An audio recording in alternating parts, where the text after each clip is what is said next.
So I have this friend on Facebook. And when I say friend, what I mean is someone I met at a conference who wanted to send me something. And so I added her to Facebook so I could get that document. And I never bothered to unfriend her. And so I get to see all the postings of this friend who I've only met once and I don't really know.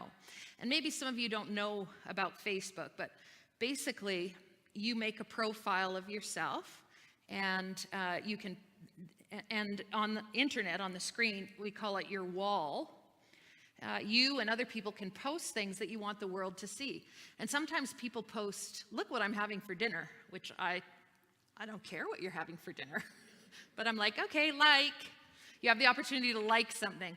And sometimes they post really interesting things. And on Facebook, some horrible discussions happen and some really awful things are posted too. So when I talk about Facebook, just for some of you who might not be on Facebook, and I wish I wasn't many days, that's what Facebook is. And your friends are just people who say, hey, I know you, I'm going to add you to my list of friends. So the more friends you have, the more information that piles onto your Facebook. They're called friends on Facebook. Anyway, so I get all these postings of this friend who I've only met once and I don't really know. And this person happens to be someone who is passionate about many things and posts very often. And so the impressions that I form of her are based solely on her comments about articles and pictures and things that make her laugh. And sometimes her posts are really informative, and I appreciate them. She happens to be transgendered, and so she will post articles about the lives of transgendered people and the discrimination which they have suffered. And for very personal reasons, she is also very much opposed to male circumcision, and so her posts on this topic have led me to this new understanding of a very common practice. But then she also posts these anti-feminist things that are propagated by men's rights groups that paint feminists as unreasonable, man-hating, out of touch, and biased. And they often move into kind of anti-women posts as they try to point out that women can be violent and unreasonable too. And you might have guessed that I identify as a feminist. To me, that means that everyone deserves the same opportunity regardless of their gender. And I've experienced discrimination because of my gender, not horrible, not noticeable to most people. And I've been socialized to view myself in a particular way because I'm a woman. Sometimes I think I'm not very good at it, I admit, because I'm not a homemaker and I'm not a crafty person, and maybe I'm a bit unemotional at times, but I've been socialized enough to realize how I've benefited from the women who fought for gender equity and continue to point out areas in our culture where we fail. That's my feminist position. So needless to say, when my friend posts these articles, it makes me uncomfortable and angry and sad, because something which has been so positive in my life, and I think for the world, is being disparaged and demeaned in an angry, hateful way, at least to me. And sometimes she gets into real rows with others on her posts, and often she will say, I lost another friend because of feminism. And I think you lost another friend because your views are hateful and discriminatory, but I don't post that. I just watch and I learn about her, one who I have only met once. Last week, this friend put a post on Facebook asking those who did not support or agree with her to unfriend her, because she only had energy for people who agreed with her positions. She was tired of fighting and didn't want to have people disparage her views. And I have to admit, my first instinct was to laugh out loud and then to just delete her. Kind of been looking for an excuse to unfriend her so I don't have to be confronted by her opinions. But then I didn't know what to do, because even though I disagree with a lot of what she says and think sometimes she crosses the line, I also got a glimpse into the pain of her life, because she was raised in a fundamentalist home and her parents did not accept her as transgendered. At least they are on a journey. She is afraid of God the way God has been described to her. And she once said that the only reason she doesn't commit suicide is because she is afraid of going to hell. She believes nobody will ever love her and that she will be alone forever. And when we know this backstory, I see her words in a different way. I still disagree, but there is more grace when I hear them. And I think that's the way we should read these very difficult Hebrew texts. I and many of my colleagues, as I said before, would like to just erase all these passages that make us uncomfortable with how God is being portrayed. I read today's text, and on the face of it, I reject God as this jilted master who will then reject his people. But if I dig deeper, I begin to understand the pain in the words and the reason Jeremiah views God in this way. Jeremiah has very strong opinions about his world and what is wrong with it. Yes, there are those who have broken the covenant with God. They've turned to other gods and idols, and they've tried to accommodate other beliefs. And there are priests that say that God has told them that all's going to be okay, and they don't have to worry about Egypt or Assyria because God will never forsake them. And then there are these political leaders who are trying to form alliances to get some protection in this world of warring superpowers. And so Jeremiah is understandably upset about these things that are essentially ripping apart the fabric of their culture. But the real struggle in Judah, where Jeremiah lives, is not that people have turned to other gods or have tried to form alliances. The real problem is that the country has been ravaged by invaders. Death and destruction, war, captivity, loss, pain. These are the realities that are everywhere in Jeremiah's time. 3 times the Babylonians have invaded Judah and have carried into captivity the leaders in their civil society, and each time there's war and pain and the country suffers. And Jeremiah, like everyone else, is trying to figure out how to deal with this loss. And because he lives in a time where they believe that everything is controlled by God, he naturally assumes that God must be angry with them. He looks at everything in his world and he does something we all tend to do. He blames the victims. It's our fault. We have broken the covenant. God has divorced us and we are left alone. And Jeremiah struggles throughout the book. He's angry at God for making him a prophet, and he tells God so. He laments that God has told him that he can never marry.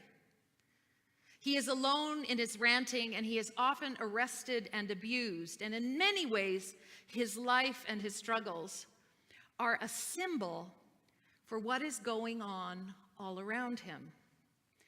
So when we come to the text, we bring this understanding of the pain of his time to his words.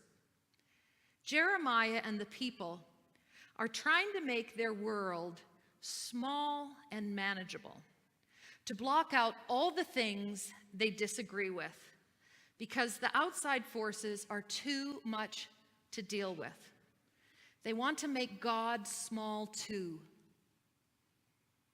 so that he is on their side. And when we read the words with this understanding, I think they're a little easier to take. Because the problem with shrinking your world like this is that you end up having to box people and ideas in ways that fit your worldview. You end up with what they call binary thinking. Someone is a friend or an enemy. You are with us or you against us. You are left or right politically. You're rich or you're poor. You're white or you're black. You're Gentile or Jew, slave or free, man or woman. And these binaries make it easier to compartmentalize the world, to consider and dismiss all those things that make you uncomfortable or challenge this carefully constructed world. We see this kind of thinking in times of great stress in any country. Who can forget about 9/11? Afterwards, President Bush saying, "You're with us or you're against us."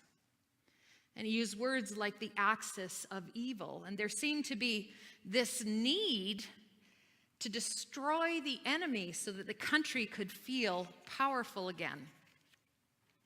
And of course, that complete lack of nuance in addressing the issues did not serve us well in the end.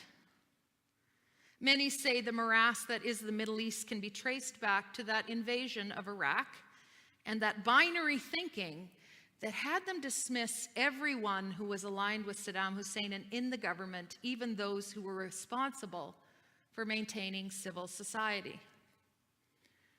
And so sometimes I'm tempted as well to shrink and box my world, and I'm sure you are too, because it's so much easier to handle all the things that life sends to you if you can quickly dismiss everything that makes you uncomfortable. And that's what I wanted to do with my Facebook friend. Delete, unfriend, put away without any discussion or understanding. She's wrong, I'm right, end of story. But then if we follow Jeremiah along, he's given a new word from God.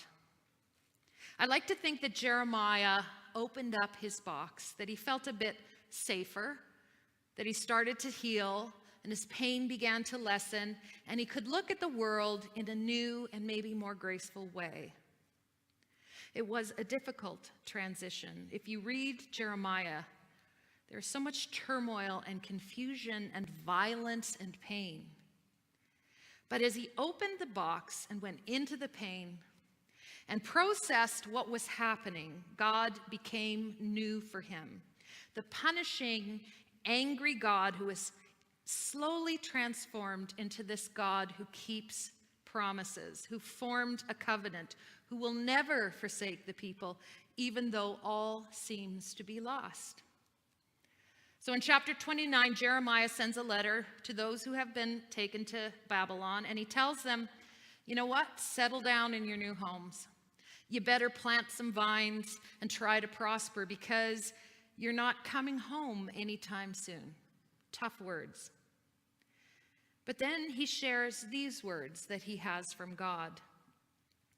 For I know the plans that I've made for you, plans to give you hope and a future. Then you will call on me and come and pray to me, and I will listen to you. You will seek me and find me when you seek me with all your heart. I will be found by you and will bring you back from captivity. So this past week, as you know, I went on a Habitat for Humanity interfaith build with clergy from many different denominations, as well as some imams and rabbis. And at lunchtime, we had this break, and we all sat together, and Rabbi Shaul asked us, as clergy, why this event was so important. He wanted to know what he was going to say to his congregation on Saturday. And I really thought about it, and it seems to me that things like this are what give me hope. Because I recognize we are so siloed in this world. We are so quick to divide by what we believe or how we worship or our cultural practices. But yet being there together, I realize that what unites us is what could really change the world. Because we as clergy, we're all in the business of transforming lives and changing the world. But for this one day, we could come together and respect our differences to improve the lives of a poor family who needed a helping hand. And that day, our small ideas that we placed in our tiny boxes about who God is and how we approach the world were blasted open. And we saw a new way. And I realized that in a world that is hungry for love and understanding and looking for bridges across this binary thinking of us and them, that God is big enough to hold us all. Because the way I see it, God is a vast mystery. And we as humans who are coping with pain try to make sense of our world by shoving this unfathomable mystery into our small, contained world. But if we let go, if we open the box and let the light in, we find that though we can never know God in all God's immense mystery, we are known by God. And we hear God say, I know it's hard and there's no quick fix, but I have great plans for you. And in that place, we stop blaming God or each other, and we see that there is enough for all, and there is no need to break down the world into us and them, to make God the great punisher or protector, to cling to our small worlds. As this mysterious, loving presence shines on us, we begin to understand that we are all children of God struggling to get by. And if we stop trying to contain God and our lives, there is a future that is expansive and forgiving and open to love and light. May it be so. Amen.